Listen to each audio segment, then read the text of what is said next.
মাননীয় স্পিকার, আজকে দেশের অর্থনীতির যে দর্পণ হয়েছে দেশের পুঁজিবাজার, এই পুঁজিবাজার কিন্তু আজকে খুবই সংকটগ্রস্ত।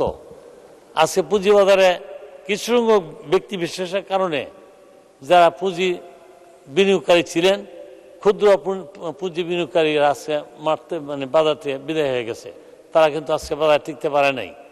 যারা কিছু ব্যক্তি এই পুঁজি বাজারকে নিয়ে তারা বিভিন্নভাবে প্রতারণার মাধ্যমে বিভিন্ন বাজারের মধ্যে তারা আসে এবং এখান থেকে হাজার হাজার কোটি টাকা লুটপাট করে তারা আজকে চলে গেছে, এই পুঁজিবাজারকে আজকে ধ্বংস করে দিচ্ছে। আজকে কারা ধ্বংস করছে এগুলো পরিচিত মুখ। আজকে তারাই কিন্তু বারবার এই পুঁজিবাজার আসে, প্রচুর টাকা নিয়ে আসে এবং কোটি কোটি টাকা এখান থেকে লুটপাট করে সাধারণ বিনিয়োগকারীদের টাকা নিয়ে তারা চলে যায়। সুতরাং আজকে এই পুঁজিবাজারকে নিয়ে ভাবতে হবে।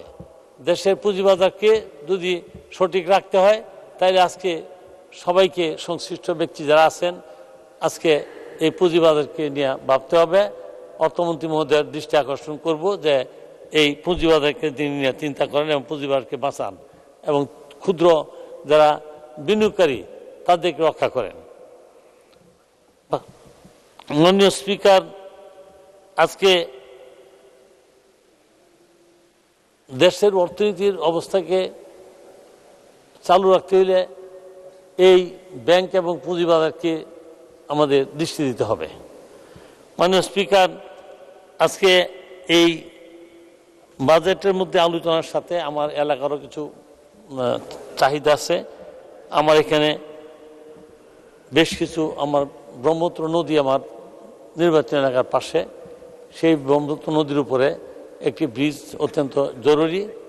যে ব্রিজটি আমাদের চরফরাদি ইউনিয়ন থেকে আমাদের গফরগাঁওয়ের সাথে একটা যোগাযোগ স্থাপনের জন্য একটা বড় ব্রিজের দরকার। কমপক্ষে 400-500 মিটার একটা ব্রিজের দরকার। সেই বিষয়ে আমার ডিউ লেটার দেওয়া আছে। দীর্ঘদিন যাবৎ আমরা এটা নিয়ে চেষ্টা করছি, কিন্তু এই ব্রিজটা হয় নাই। 2 মিনিট মাননীয় সদস্য। এই ব্রিজটা নির্মাণ হইলে আমাদের এলাকার যোগাযোগ ব্যবস্থা ভালো হবে এবং এই এলাকার মানুষের অনেক অর্থনৈতিক অবস্থা পরিবর্তন হবে।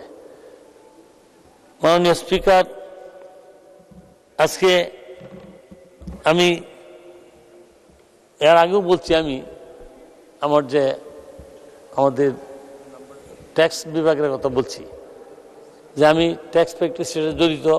আমাদের ট্যাক্সের আইনজীবীদের তাদের যারা ট্যাক্স পে করে, দেশের যারা ট্যাক্স পেয়ার্স, তাদের বসার কোনো জায়গা নাই। ট্যাক্স নিয়ে যারা প্র্যাকটিস করেন তাদের বসার জায়গা নেই।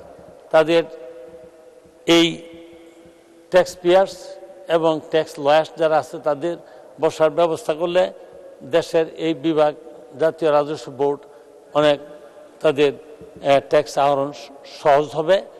আমি এই বিষয়ে মাননীয় অর্থমন্ত্রী নাই, আমি সংসদ নেতার আমি দৃষ্টি আকর্ষণ করি যে আমাদের ট্যাক্স বার অ্যান্ড বেঞ্চকে একত্র করার জন্য আমাদের আইনজীবীদের এবং ট্যাক্স লয়ার্সদের বসার একটা জায়গা অত্যন্ত জরুরি দরকার। এই কারণে দরকার যে এতদিন আপনারা জানেন যে ট্যাক্স যে বার যারা ছিল এবং জাতীয় রাজস্ব বোর্ড সেগুনবাগে ছিল, এখানতে এই নতুন ভবন তৈরি হয়েছে আগারগাঁয়ে, এখানে জাতীয় রাজস্ব বোর্ড কেন সরানো হয়েছে, কিন্তু ট্যাক্স লয়াররা বসে সেগুনবাগিচায়। কোনো বার এবং বেঞ্চ একত্রে না থাকলে এদের ভালো ট্যাক্স আহরণ করা সম্ভব হয় না। সেই জন্য আমি আবার আমাদের সংসদ নেতার দৃষ্টি আকর্ষণ করছি যে আমাদের ট্যাক্স লয়ারদের জন্য যেন এই আগারগাঁও এলাকায় একটা জায়গার ব্যবস্থা করা হয়, তাইলে বার অ্যান্ড বেঞ্চ একত্রে ভালো কাজ করতে পারবে।